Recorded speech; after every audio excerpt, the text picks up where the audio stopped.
Hello my dear students and all other viewers. Welcome to my YouTube channel. मैं हूँ Ravi Reddy, the lecturer of mathematics. आप सबका बहुत बहुत स्वागत है मेरे चैनल में। ये 11th क्लास की पहली वीडियो है। इससे पहले कुछ वीडियोस पोस्ट किए गए हैं क्लास 11 की लास्ट ईयर में। ये चैनल थोड़े से टाइम के लिए, कुछ ज़्यादा ही लंबे टाइम के लिए, इनफैक्ट 9 से 10 महीने के लिए डिसकंटिन्यू कर दिया था लॉकडाउन की वजह से। फिर दोबारा इनिशिएट किया मैंने इसे और स्टूडेंट्स की तरफ से बहुत अच्छा रिस्पांस देख रहे हैं, तो इसे इस बार ज़रूर कंटिन्यू करेंगे। तो अब 11th क्लास के लिए मैंने जो वीडियो बनाने की सोची है, तो पहले बता दूं, बहुत अच्छे कॉन्सेप्ट के साथ, अच्छे कंटेंट के साथ एक वीडियो तैयार करने की बात है ना। NCERT प्लस एक्स्ट्रा क्वेश्चंस सबको साथ लेके चलता हूं मैं। और थोड़ा और बताऊं कि जो क्वेश्चंस के जो ऑर्डर होते हैं वो थोड़े रैंडम लग सकते हैं आपको, क्योंकि NCERT में जो क्वेश्चंस होते हैं वो प्रॉपर ऑर्डर में नहीं होते, मेरा अपना ये मानना है। तो जो एक जैसे क्वेश्चन है उनको पहले कराता हूँ, चाहे वो किसी भी जगह पर हो एक्सरसाइज में। पहली बात। दूसरी कि लॉकडाउन के पीरियड में मैक्सिमम बच्चों के एग्ज़ाम हो चुके हैं 11th क्लास के, 10th क्लास के। 11th में किसी न किसी सोर्स से थोड़े बहुत बच्चे पढ़ रहे हैं, कुछ बच्चों के एग्ज़ाम स्टिल ड्यू हैं। I am very sorry for that. उनका बहुत मेंटल डायलेमा सोच के ही बहुत इट्स वेरी अनफॉर्चुनेट रियली। तो सभी के लिए ये बहुत मुश्किल टाइम है। खैर, तो मैं चैप्टर 4 से ये शुरू करना चाहता हूँ इस क्लास को, 11th क्लास को। चैप्टर 4 एक बहुत आइडियल चैप्टर है, क्योंकि 11th क्लास में हम चैप्टर 4 या 5 या 6 कहीं से भी शुरू कर सकते हैं। तो ये जो चैप्टर्स हैं ये कहीं से भी स्टार्ट, मानी इन तीनों चैप्टर में कहीं से भी क्लास शुरू की जा सकती है 11th क्लास, क्योंकि इसमें पीछे के कॉन्सेप्ट्स की ज़रूरत नहीं पड़ती है ना। तो चैप्टर 4 से शुरू, अक्सर ज़्यादातर स्कूलों में चैप्टर 4 से शुरू करते हैं। तो मैं एक वीडियो को इंटरवल पे पोस्ट किया करूँगा, हो सकता है कंसेक्यूटिव हर सेकेंड डे पे पोस्ट करूँ। आप वीडियोस को अच्छे से वॉच करना फर्स्ट से लेकर लास्ट तक, और अच्छा लगता है, कंटेंट आपको पसंद आता है तो आप चैनल को सब्सक्राइब कर सकते हैं, ठीक है। तो स्टार्ट करें इस वीडियो लेक्चर को।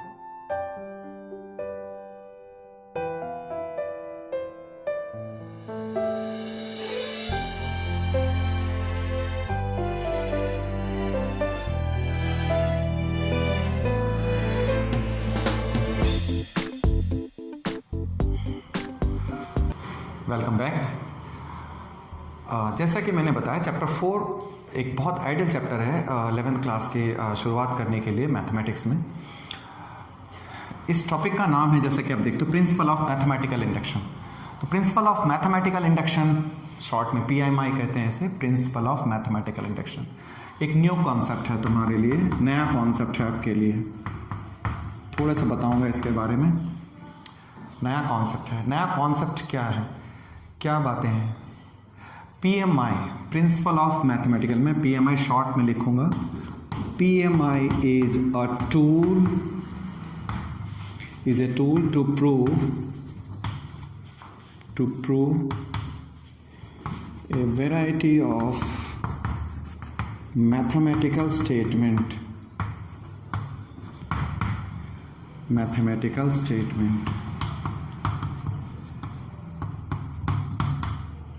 स्टेटमेंट्स।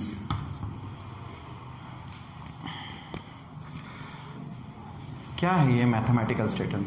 सबसे पहले हम लोग इस बारे में गौर करेंगे, what are the mathematical statements. नया हो सकता है आपके लिए, but no, mathematical statements we have seen earlier, बचपन से देखते हैं। They are mathematical statements. जैसे कि प्राइम नंबर स्टार्ट्स विथ 2, ये एक मैथमेटिकल स्टेटमेंट है। Yes, that's right. यानी बहुत कुछ आपके दिमाग में आ गया होगा। तो प्राइम नंबर जो है वो 2 से स्टार्ट होते हैं, 2, 3, 5, 7, these are the prime numbers. ये एक मैथमेटिकल स्टेटमेंट्स हैं। Even numbers divisible by 2, sum of all angles in a triangle is 180 degree. such and such. Simple. Fourth, x plus 3 is equals to 8, then x is equals to 5. These are the mathematical statements. इसे कहते हैं mathematical statement. ठीक है, आपको समझ में आया? समझ में क्या मतलब? मैथमेटिकल स्टेटमेंट जिसमें आपको एक स्टेटमेंट बताई जाती है, वो सही या गलत कुछ भी हो सकती है, but it's a statement. Statement का मतलब एक फैक्ट बताया जाता है. ठीक है, प्राइम नंबर स्टार्ट्स विथ 2. मतलब जरूरी नहीं है कि स्टेटमेंट का मतलब वो सही ही हो. स्टेटमेंट का मतलब हो गया एक बात कही गई है, वो बात सही या गलत दोनों में से कुछ भी हो सकती है. That's a mathematical statement we known as. तो मैथमेटिकल स्टेटमेंट जब हमने जाना, इस तरह की बात है. PMI is a tool. ठीक है, it's a tool of to prove variety of mathematical statements. Mathematical statements फॉर्मूले जो आपने अलजेब्रिक फॉर्मूले पढ़े हैं, a प्लस बी का whole square is equal to a square plus B square plus twice ab. a plus B का whole cube तक आप जानते हो, a प्लस बी का पावर 4 नहीं जानते. नो. ठीक है, इस तरह पावर 5 पावर 6 इन सब के फॉर्मूले हैं हमारे पास. So these are the mathematical statements. Most of the formula, that's why it is called variety of. Variety, बहुत सारे mathematical statements जो हैं वो प्रूव किए जा सकते हैं PMI से. ठीक है, प्रूव करना या मैं रेदर कहूँगा वेरीफाई करना. ठीक है, I would like to call this one rather verify. मतलब जो पहले से बने हुए फॉर्मूले हैं, हम PMI के द्वारा उसको वेरीफाई करते हैं कि वो स्टेटमेंट सच है या नहीं, वो स्टेटमेंट कैसे ट्रू है, जैसे वेरीफाई करते हैं. तो principle of mathematical induction is a subject where we study the correctness of a given mathematical statement. वाह, ये सही बोला मैंने. इस तरह से आप बोल सकते हो. ठीक है, PMI जो है ऑलरेडी जो गिवन स्टेटमेंट्स हैं मैथमेटिक्स, उसके करेक्टनेस को, यानी कितना सही है. ठीक है, इस बात यानी गलत कोई बात कही गई तो कितना सही है कि ये गलत है. इस तरह अगर कोई बात कही गई है सही है तो वो कितना सही है, इसको हम इंडक्शन से चेक करते हैं. सबसे पहले मैथमेटिकल स्टेटमेंट को, ठीक है, हियर मैथमेटिकल स्टेटमेंट्स, घबराइए नहीं, ये केवल थोड़ी सी लैंग्वेज है, सारा न्यूमेरिकल्स होते हैं इसमें. Here mathematical statements denoted by PN, where N is natural number होता है. ठीक है, where N is a natural number. मतलब मैथमेटिकल स्टेटमेंट्स जो है आमतौर पे n के टर्म्स में जो रिप्रेजेंट होते हैं, हम उनको ही वेरीफाई कर पाएंगे PMI से. ठीक है, यानी n के टर्म में, जैसे a प्लस बी के होल स्क्वायर में n कहीं नहीं आता है, a square plus 2ab plus B square है. आई मीन टू से, जैसे nth टर्म का मतलब, जैसे आपने अरिथमेटिक प्रोग्रेशन पढ़ा है, ओके, उसमें nth टर्म का फॉर्मूला था आपके पास, जनरल टर्म जिसको आपने कहा. तो जनरल टर्म जो है, this kind of thing is known as mathematical statements. तो जो जनरल टर्म है वो अपने अंदर सारे टर्म को पोजेस करता है. AP में आपने देखा कि जनरल टर्म में सारे टर्म को पोजेस करता है. तो यानी जो फॉर्मूले जिस स्टेटमेंट की बात करते हो, दैट मस्ट कंटेन n, उसमें n होना चाहिए. तो उसे हम PN से डिनोट करेंगे. हाँ, इट कंटेन्स 3 बेसिक स्टेप्स. ठीक है, जो प्रोसेस ऑफ वेरिफिकेशन है ना, प्रोसेस जो है वो मैथमेटिकल इंडक्शन का जो प्रोसेस है, इट हैज़ 3 बेसिक स्टेप्स है. सबसे पहले, first of all, PN must be true for n is equals to 1. n is equals to 1 के लिए स्टेटमेंट ट्रू होना चाहिए. ठीक है, n is equals to 1 के लिए अगर ये ट्रू है, n इज इक्वल टू 1 के लिए ट्रू है, तो हम आगे बढ़ेंगे. यानी क्वेश्चन की जो शुरुआत है, मेथड जो वेरिफिकेशन का जो प्रोसेस है, वो n इज इक्वल टू 1 से हम शुरू करते हैं. PN must be true for n is equal to 1. यानी कोई फॉर्मूला दे रखा है जिसमें n के लिए n टर्म, ठीक है, n वेरिएबल आ चुका है उसके अंदर, तो it must stands for n is equals to 1. Question करेंगे तो you will get more idea. पहले कॉन्सेप्ट थोड़ा सा बता देता हूँ, नया चीज़ है बट बहुत इंटरेस्टिंग है, मैथमेटिकल है, ठीक है। आपकी बहुत सारे जो क्वेश्चंस हैं अभी इस समय रेज कर रहे हैं, चैप्टर 4 कैसे शुरू किया, क्या ये यूज़फुल है, दिस एंड दैट, मैं लास्ट क्लास के अंत होते होते फिनिश करते समय इसके बारे में अच्छे से बता दूंगा। प्लीज़ बने रहिए, अब टॉपिक को देखिए, आपको बहुत इंटरेस्ट आएगा इसमें। Pn must be true for n is equals to 1, ये बेसिक स्टेटमेंट कहलाता है। और सेकेंड स्टेटमेंट ये है कि इंडक्टिव स्टेप जो है, इंडक्टिव स्टेप है ये बेसिकली। सेकेंड स्टेप क्या कहलाता है? सेकेंड स्टेप इंडक्टिव स्टेप लिखा मैंने, तो सेकेंड स्टेप क्या है? If Pn is true, if Pn is true for n is equals to k, अगर ये स्टेटमेंट जो है, जो गिवन स्टेटमेंट जिसमें n टर्म आ चुका है, n लेटर है यानी n वेरिएबल आया है, ठीक है ना। If Pn is true for n is equals to k, मान लिया कि ये जो स्टेटमेंट है आपने n की वैल्यू 1 रखा और वो ट्रू पाया आपने, अब n की वैल्यू k रखने पे आप उसको इफ बोल रहे हो, यानी ये स्टेटमेंट यदि मान लिया कि हमने ट्रू है, ठीक है, ये लेटिंग प्रोसेस है। If Pn is true for n is equals to k, then Pn must be true for n is equals to k plus 1. This is known as inductive step. ये सबसे important step होता है question का, ये चीज़ है। क्या मतलब है? 3 स्टेप में क्वेश्चन पूरे होते हैं। इंडक्शन के क्वेश्चंस जो हैं 3 स्टेप में पूरे होते हैं। क्वेश्चन पहले होते कैसे हैं? क्वेश्चन हो तो आप एनसीईआरटी देखोगे, मैं अभी क्वेश्चन कराऊंगा, यू विल गेट दैट। एक मैथमेटिकल फॉर्मूला दिया रहेगा, वो एपी का सम का क्वेश्चन भी हो सकता है, ठीक है, समेशन का फॉर्मूला ही हो जाएगा। ये भी इंडक्शन से हम प्रूफ करते हैं।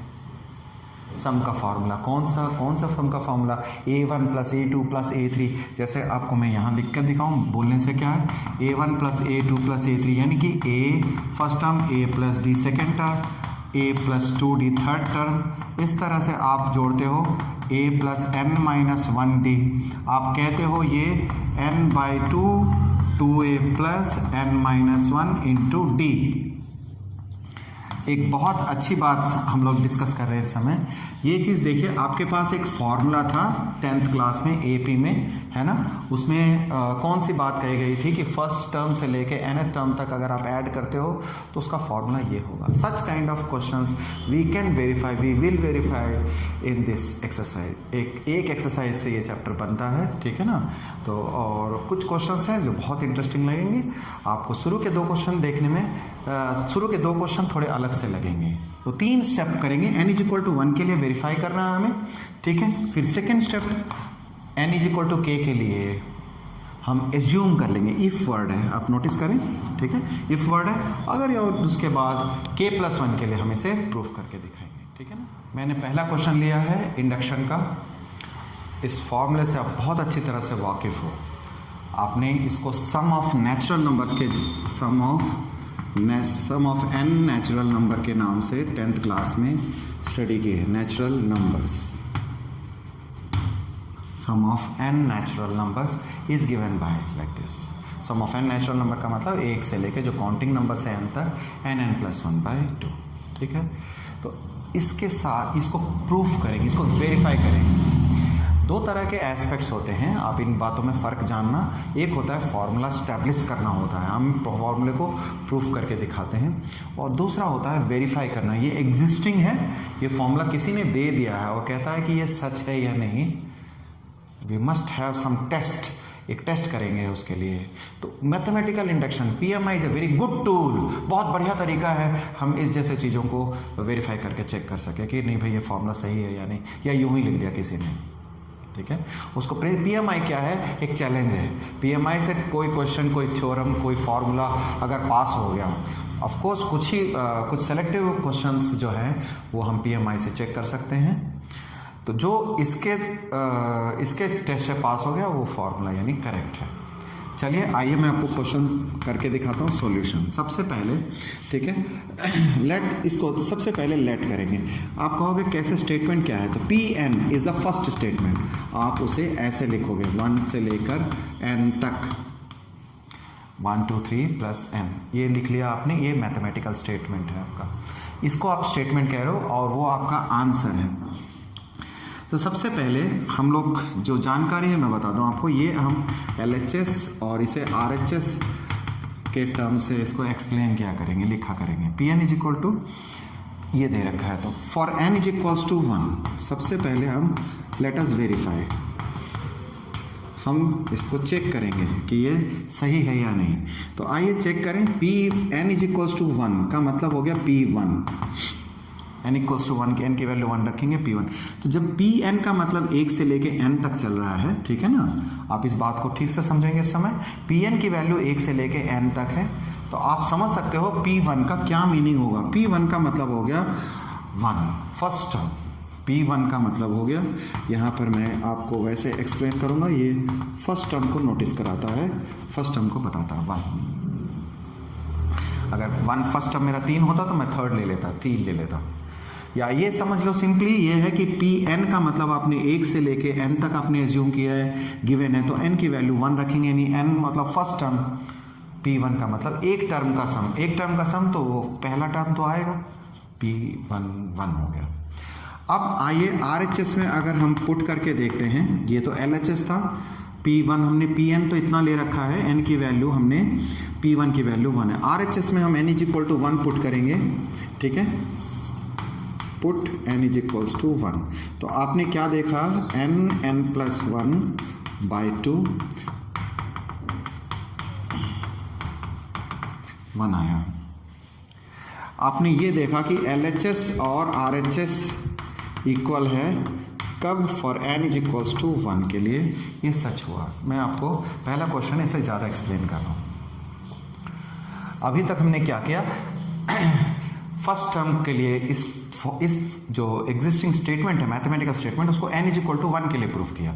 n इज इक्वल टू 1 का मतलब हो गया, जो गिवन एक्सप्रेशन है वो आप फर्स्ट टर्म के लिए चेक करोगे, LHS में फर्स्ट टर्म और RHS में n की वैल्यू 1 पुट करने पे दोनों सेम आना चाहिए ना। अब सेकेंड स्टेप है, सेकेंड स्टेप क्या है इसमें हमारे पास, let the statement is, let the statement is true for n is equals to k। आप n is equal to k के लिए इस स्टेटमेंट को ट्रू मान लेते हो, ये इंडक्टिव स्टेप है, यानी हम इस स्टेप को एज्यूम कर लेंगे। एज्यूम करने का मतलब हो गया दैट इज, यानी कहना क्या चाहता है कि 1 + 2 + 3, आप n is equal to k का मतलब हो गया pk इज ट्रू, यानी इस फॉर्मूले को आप k तक के लिए तो आजमा सकते हो।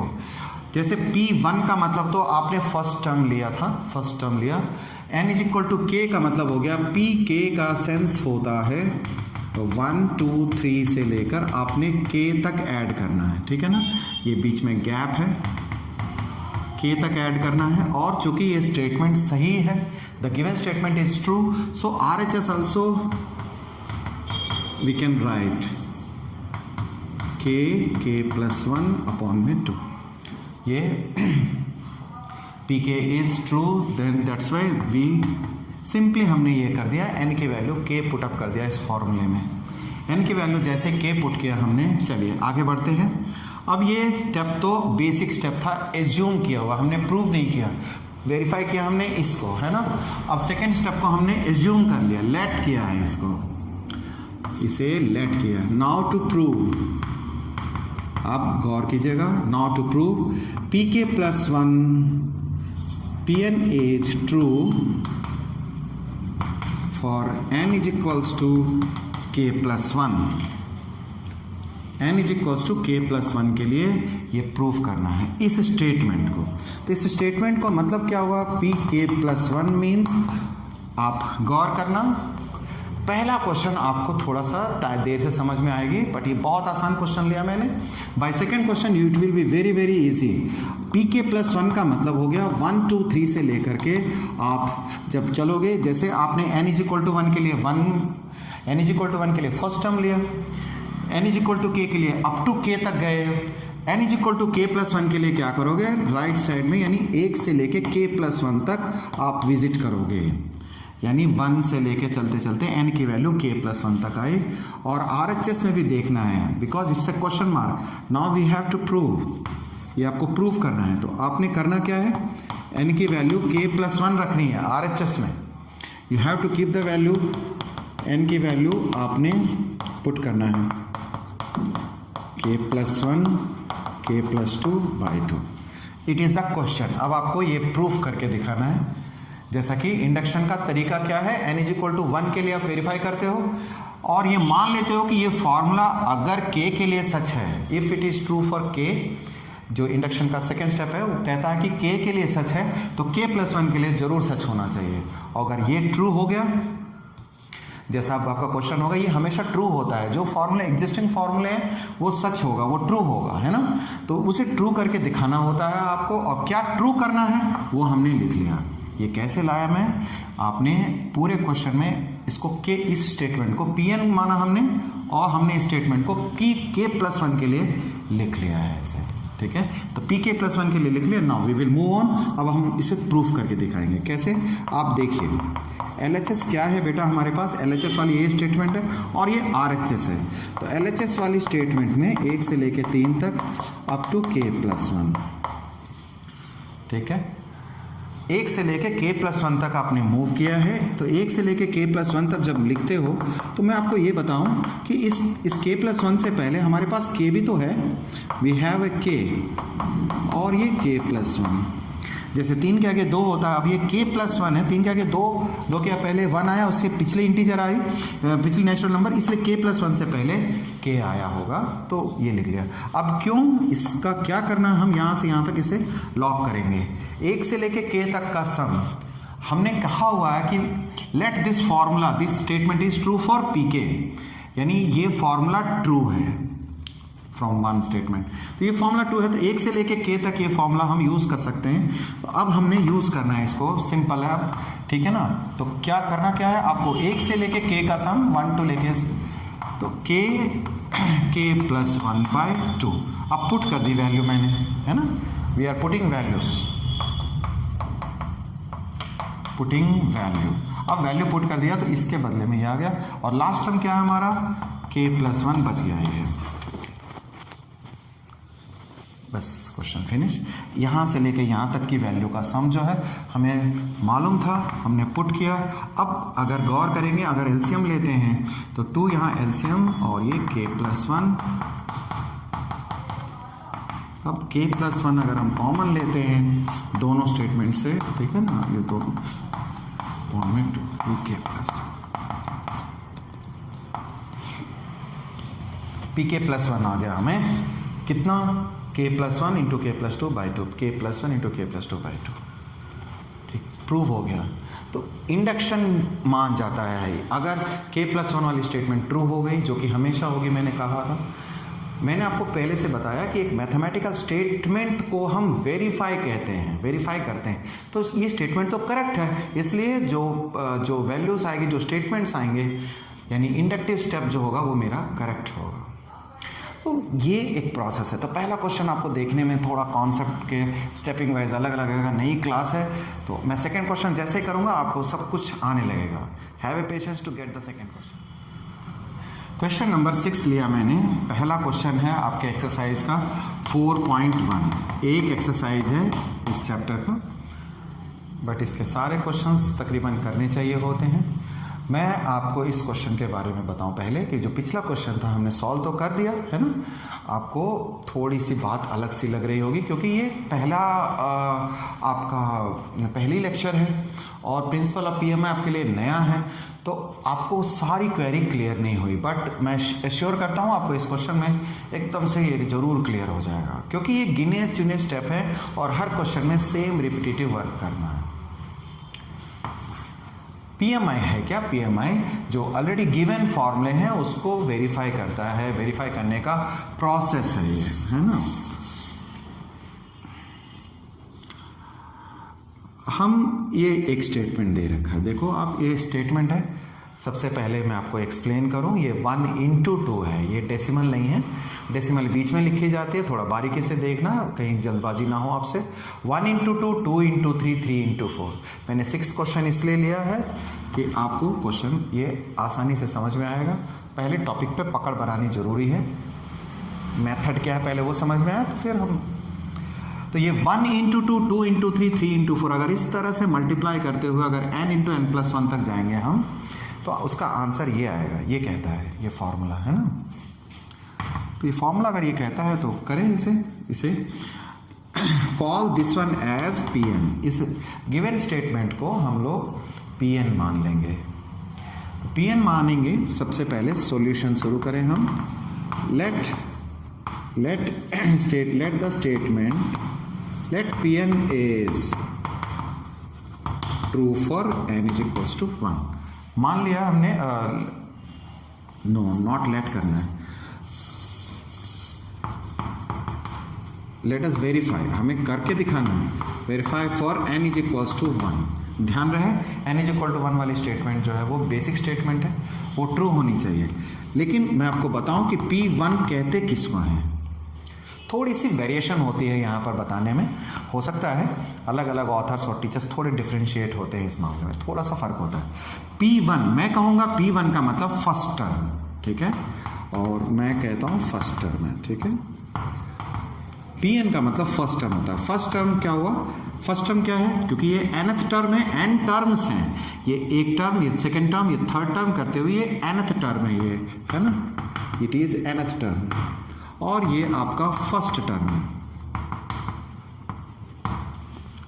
मैं इंडक्शन में P1 का मतलब फर्स्ट टर्म कहा करूंगा, ठीक है। It is absolutely correct way to express it. First term कहूंगा तो फर्स्ट टर्म का मतलब हो गया 1 इंटू 2, कितना आएगा आंसर, 2 आ गया। आप RHS में चलिए, ये आपका LHS था, है ना। आपने क्या किया, फर्स्ट टर्म को सॉल्व करके देखा कि फर्स्ट टर्म की वैल्यू कितनी है। यदि Pn n टर्म का सम हुआ, मान लीजिए Pn n टर्म का सम है, तो P1 का मतलब हो गया एक टर्म का सम, यानी फर्स्ट टर्म है। फर्स्ट टर्म तो फिर फर्स्ट टर्म केवल उसको क्या सम करेंगे, वो तो फर्स्ट टर्म है। 1 इंटू 2 गिव्स यू द 2। अब RHS में चलते हैं। RHS में n+1 n+2/3 है आपके पास, ओके बेटा। तो n+1 n+2/3 है, तो आप n की वैल्यू यहाँ 1 पुट कर दीजिए, ठीक है। For n is equals to 1, तो 1 पुट करने पे देखना क्या मिलता है आपको, 2 इंटू 3/3, 2 आ गया, कैंसिल होकर के। तो आपने ये कहा कि बेटा LHS is equals to RHS, आपने कह दिया इसमें, है ना, done. LHS is equals to RHS, we got. आप कहोगे therefore Pn is true for n is equals to 1। n is equals to 1 के लिए Pn ट्रू हो गया। For n is equals to k, now अब हम कहेंगे क्या, लैंग्वेज इसकी इसी तरह चलेगी। Now let Pn is true for n is equals to k। n is equal to k के लिए ये स्टेटमेंट ट्रू मानी गई है, ठीक है। n is equal to k के लिए अगर ट्रू मानी गई तो इसका सेंस क्या है, इसका मतलब ये हो गया 1 into pk, 1 into 2, 2 into 3, and in that way n की वैल्यू k रखनी है आपको, क्योंकि ये स्टेटमेंट k टर्म तक सच है। k टर्म तक यदि सही है तो n की वैल्यू k रखनी है आपको पूरे स्टेटमेंट में, LHS एंड RHS दोनों। आप एक बार दोनों क्वेश्चन को दोबारा आप देख लोगे तो आपको बिल्कुल क्लियर हो जाएगा। 1 ये हमारा स्टेटमेंट है, इसे हम लोग इक्वेशन 1 कहा करेंगे। ये एक गिवन स्टेप है, ये मैथमेटिकल इंडक्शन 3 स्टेप में सॉल्व होते हैं। पहला n is equal to 1, second इसको हम वेरीफाई करते हैं, लेट अस वेरीफाई बोला, और जबकि इसको हम लेट कर लेते हैं, ये मान लेते हैं कि ट्रू है। नाउ थर्ड स्टेप हमें वेरीफाई करना। Now to prove Pn for n is equals to k+1 के लिए वेरीफाई करना है। तो जो चीज़ वेरीफाई करनी है हम उसे लिख लेंगे पहले, pk+1। क्या वेरीफाई होगा, है ना। यानी ये स्टेप जो है आप यानी 1 इंटू 2, 2 इंटू 3 को आप n की वैल्यू k+1 पुट करनी है आपको। ये पूरे क्वेश्चन में n की वैल्यू k+1 रखते हो आप। k+1 n की वैल्यू ध्यान रखिए, n की वैल्यू k+1 रख रहा हूँ मैं, तो k+1 रखूँगा तो ये k+2 आ जाएगा। और यहाँ k+1 रखता हूँ मैं RHS के स्टेटमेंट में भी, तो ये k+1, k+2, k+3 बाई 3। आप समझ पा रहे हैं ना। n की वैल्यू इस पूरे स्टेटमेंट में n की वैल्यू हमने k+1 रख दिया। ये मेरा क्वेश्चन है अब इंडक्शन का। अगर ये प्रूव हो गया तो हम कहेंगे कि हाँ, हम ग्रीन सिग्नल दे देंगे इस स्टेटमेंट को। कौन सी स्टेटमेंट? इस स्टेटमेंट। तो ये तरीका होता है क्वेश्चन को लाने का, करने का। यानी अब pk+1 को हमने लिख लिया। pk+1 जैसा कि मैंने कहा, pk का मतलब k टर्म, kth टर्म होती है, ध्यान रखना। यहाँ pk का मतलब हो गया kth टर्म है, ये kth टर्म है, और ये k+1th टर्म, k+1th टर्म। थोड़े थोड़े से क्वेश्चन जो हैं वो author to author, teacher to teacher, induction के क्वेश्चन में कुछ टीचर्स क्या है कि स्टेप्स को इग्नोर करते हैं, तो कहीं कहीं थोड़ा आसान रहेगा। मैं 2 या 3 क्वेश्चन के बाद मैं भी आपको स्टेप्स को थोड़ा रिड्यूस करना सिखाऊंगा। आप पहले मेथड क्या है उसे ठीक से जान लीजिए। तो pk+1 जो है वो इस तरीके से लिखा मैंने, ये स्टेटमेंट, यानी ये वाली जो है k+1th टर्म है। ओके, नाउ अब मैं LHS से स्टार्ट करूँगी। अब ये प्रूव करना है तो I have to prove this 1 into 2, 2 into 3, so carry on करेंगे ये k+1 एंड k+2। आप गौर से देखिए, ये LHS आया हमारे पास, है ना, ये तो है ही है, ये स्टेटमेंट को लिख लिया मैंने। तो जैसा कि आप नोटिस करते हो 2 इंटू 3 है, 2 इंटू 3 से पीछे 1 इंटू 2 था। आप ये k+1 टर्म है ना, ये k+1 टर्म है आपका, k+1th टर्म मैंने लिखा है। तो k+1 टर्म है तो इससे पीछे k टर्म तो होगी ना।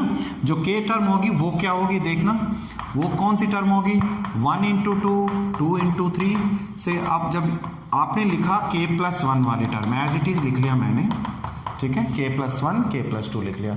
इससे जो पीछे वाली टर्म होगी वो kth टर्म होगी।